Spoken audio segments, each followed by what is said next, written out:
अरे अब कुछ मत पूछ विमला, लाख जतन करने के बाद भी महीने के आखिर तक हाथों में चमन्नी भी नहीं बच पाती। कभी अपने लिए कोई छोटी सी भी चीज लेनी हो तो 10 बार सोचना पड़ता है।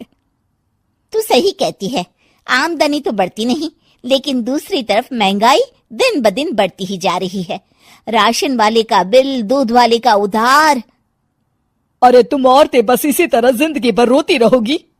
खुद के पैरों पे खड़े होने की सोचो, तब तुम्हें पैसों के लिए किसी का मुंह नहीं देखना पड़ेगा। अरे तू इतनी बड़ी बड़ी बातें कर रही है, तू ही बता दे हम क्या करें। हम औरतें चाहे तो कोई छोटा मोटा व्यापार कर सकती हैं, जैसे कि साड़ी बेचने का। सुधा की बातें सुन सब औरतें हंस पड़ती हैं। ना भाई ना, मेरे पति को ये सब पसंद नहीं है, वो तो मुझे मार डालेंगे। दूसरी औरतें भी विमला की बात से सहमति जताती है और साड़ी का व्यापार करने से मना कर देती हैं। अगले दिन सुधा अपनी सास से ये बात कहती है। बस अब यही काम रह गया था, सारा दिन यही सब सोचती रहती हो। अरे बढ़िया आई साड़ी बेचने वाली। तभी वहां सुधा का पति विवेक आता है। अपनी माँ की बात काटते हुए कहता है, अरे माँ, सुधा ठीक ही तो कह रही है। अगर ये साड़ियों का व्यापार करना चाहती है तो इसमें क्या गलत है। मुझे तो सुधा की बात पसंद आई। अरे मजाक है क्या व्यापार करना? अच्छे अच्छों की खटिया खड़ी हो जाती है। मैंने दुनिया देखी है। बेटा तुम लोग ज्यादा हवा में मत उड़ो, और फिर साड़ियाँ खरीदने के लिए पैसे कहाँ से लाएगा? तुम उसकी चिंता मत करो माँ, मैं देख लूंगा। अगले दिन विवेक अपने एक दोस्त से कुछ पैसे उधार लेकर साड़ी के कारखाने से बहुत सारी साड़ियाँ खरीद लाता है। ये लो सुधा, तुम्हारा ऑनलाइन अकाउंट बन गया है। अब लोग घर बैठे तुमसे साड़ियाँ खरीद सकते हैं। ये तो बहुत अच्छी बात है।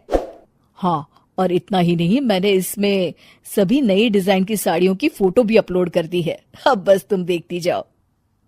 कुछ दिनों के बाद, नमस्ते, मुझे सुधा जी से मिलना है। ओहो, तू कौन है और मेरी बहू से तुझे क्या काम है? माँ जी, मैं सुधा जी से साड़ियाँ खरीदने आया हूँ। अरे बड़ा बेवकूफ है तू, इतना बड़ा मीना बाजार छोड़कर यहाँ साड़ी खरीदने आया है। तेरा ऊपर का कोई पेच ढीला है क्या? अरे माँ जी, आप नहीं जानती, आजकल ऑनलाइन का जमाना है, समय और पैसे दोनों की बचत होती है। तभी वहां सुधा आ जाती है। सुधा बिरजू को साड़ियाँ दिखाती है। क्या बात है सुधा बहन जी, आपके पास तो बहुत ही सुंदर सुंदर साड़ियाँ हैं। एक काम करिए, ये वाली दे दीजिए और ये वाली भी। छोड़िए, एक काम करिए, ये सभी ही दे दीजिए। सुधा की सास हैरान रह जाती है। अरे इतनी साड़ी का तू करेगा क्या? अरे माँ जी, मेरी बीवी पहनेगी। अरे कितनी बीवियां है तेरी? माँ जी आप भी ना, बीवी तो एक ही है। पहले तो मैं 2-4 साड़ियाँ लेने आया था, लेकिन अब पूरी 20 साड़ियाँ ले जा रहा हूँ। ये लीजिए सुधा बहन जी, आपके पैसे, चलता हूँ। धीरे धीरे सुधा के द्वारा घर में खोली गई छोटी सी दुकान चल पड़ती है और देखते ही देखते सुधा के घर ग्राहकों की लाइन लग जाती है।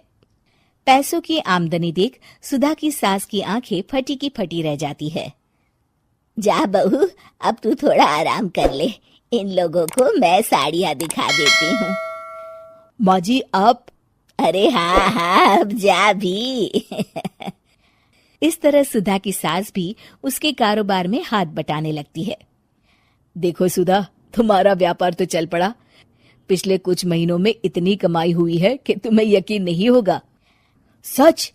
हाँ, और तुम्हें पता है माँ, दोस्त से लिया हुआ उधार भी चुकता करके अच्छे खासे पैसों की बचत भी हो गई है। सुधा की सास अपनी बहू और बेटी की कामयाबी पर बड़ा खुश होती है। बहू की तरक्की देख के मैं बहुत खुश हूँ बेटा। तूने साबित कर दिया कि अगर पति का सपोर्ट मिले तो पत्नी कुछ भी कर सकती है। जी माँ जी, आपने बिल्कुल सही कहा।